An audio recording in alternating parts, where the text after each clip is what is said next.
ഇന്നത്തേത് breakfast and ഡിന്നറാണ്. നല്ല healthy ആയിട്ടും tasty ആയിട്ടും ഉണ്ടാക്കിയെടുക്കാൻ വേണ്ടിയിട്ട് പറ്റിയ നല്ലൊരു റെസിപ്പിയാണ്. അപ്പോൾ ഇതുണ്ടാക്കുന്നത് എങ്ങനെയെന്ന് കണ്ടോക്കാം. നമുക്ക് വീട്ടിലേക്ക് പോവാം. അപ്പോൾ ഞാൻ അതിന് വേണ്ടിയിട്ട് ഒരു ബൗളിലോട്ട് 1 കപ്പ് ഗോതമ്പ് പൊടിയും അതേ സെയിം കപ്പിൽ 1 കപ്പ് മൈദയും ഇട്ടെടുക്കുന്നുണ്ട്. ഇനിയിപ്പോൾ ഇത് രണ്ടും കൂടെ നമുക്ക് നന്നായിട്ടൊന്ന് മിക്സ് ആക്കി എടുക്കാം. ഇനിയിപ്പോൾ ഞാനൊരു 3/4 കപ്പ് വെള്ളം ഒരു പാത്രത്തിലേക്ക് ഒഴിച്ചെടുത്തിട്ട് ഒന്ന് തിളപ്പിച്ചെടുക്കുന്നുണ്ട്. തിളച്ച് കിട്ടിയാൽ ഇതിലോട്ട് 1 ടേബിൾ സ്പൂൺ പഞ്ചസാരയും അതുപോലെ തന്നെ 1 ടേബിൾ സ്പൂൺ ഓയിലും ചേർക്കുന്നുണ്ട്.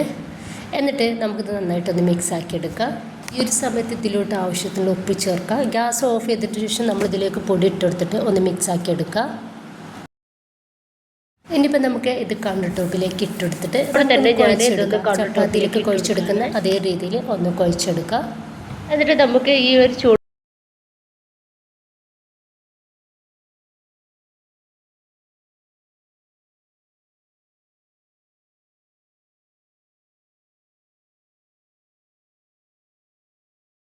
ഇപ്പം ഞാൻ 1-2 മിനിറ്റോളം ഇതൊന്ന് കുഴച്ചെടുത്തിട്ട് ഒരു ബൗളിലേക്ക് വെച്ചെടുക്കുന്നുണ്ട്.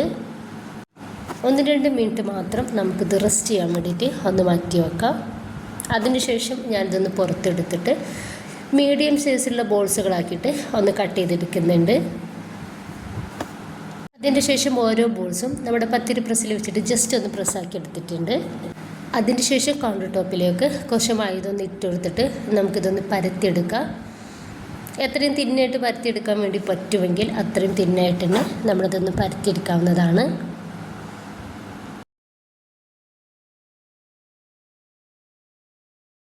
ഇനിയിപ്പോൾ ഇതിൻ്റെ സൈഡ് ഭാഗങ്ങൾ ഞാനൊന്ന് കട്ട് ചെയ്ത് ഒഴിവാക്കുന്നുണ്ട്.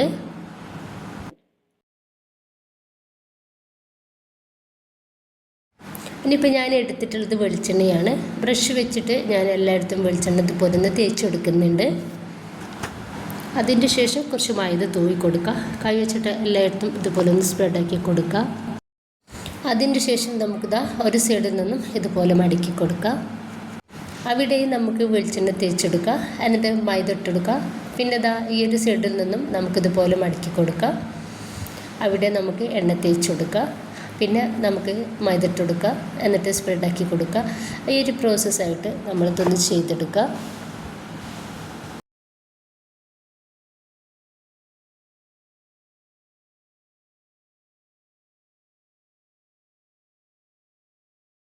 അപ്പോൾ ഈ ഒരു രീതിയിൽ ഞാൻ റെഡിയാക്കി എടുത്തിട്ടുണ്ട്. മുഴുവനായിട്ട് തന്നെ ഇതുപോലെ ഒന്ന് ചെയ്തെടുക്കുകയാണ്. ഇനിയിപ്പോൾ നമ്മൾ ഇതൊന്ന് റെഡിയാക്കി എടുക്കുന്നുണ്ട്. ഇനിയിപ്പോൾ ഇത് പലകയിലേക്ക് കുറച്ച് ഉണ്ടാക്കി കൊടുക്കുക. എന്നിട്ട് നമുക്ക് ഇത് ജസ്റ്റ് ഒന്ന് പരത്തിയെടുക്കുക. കൂടുതലായിട്ട് നമ്മളിത് പരത്തിയെടുക്കുന്നില്ല. ഒരു മീഡിയം സൈസിലാണ് നമ്മളിതൊന്ന് റെഡിയാക്കി എടുക്കുന്നത്. ഇപ്പോൾ ഇതാ ഈ ഒരു രീതിയിൽ ഞാനൊന്ന് പരത്തിയെടുത്തിട്ടുണ്ട്. ഇനിയിപ്പോൾ ഇതാ ചൂടായിട്ടുള്ള പാനിലേക്ക് നമുക്ക് കുറച്ച് എണ്ണ ഇതുപോലെ ആക്കി കൊടുക്കുക.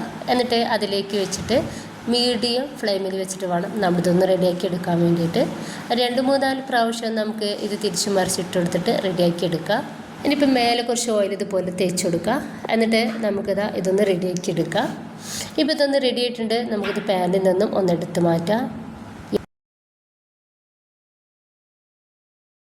ഇപ്പം ഞാനിത് മുഴുവനായിട്ട് റെഡിയാക്കി എടുത്തിട്ടുണ്ട്. നല്ല ടേസ്റ്റാണ് നമുക്ക് ചായയുടെ കൂടെയൊക്കെ കഴിക്കാൻ വേണ്ടിയിട്ട്.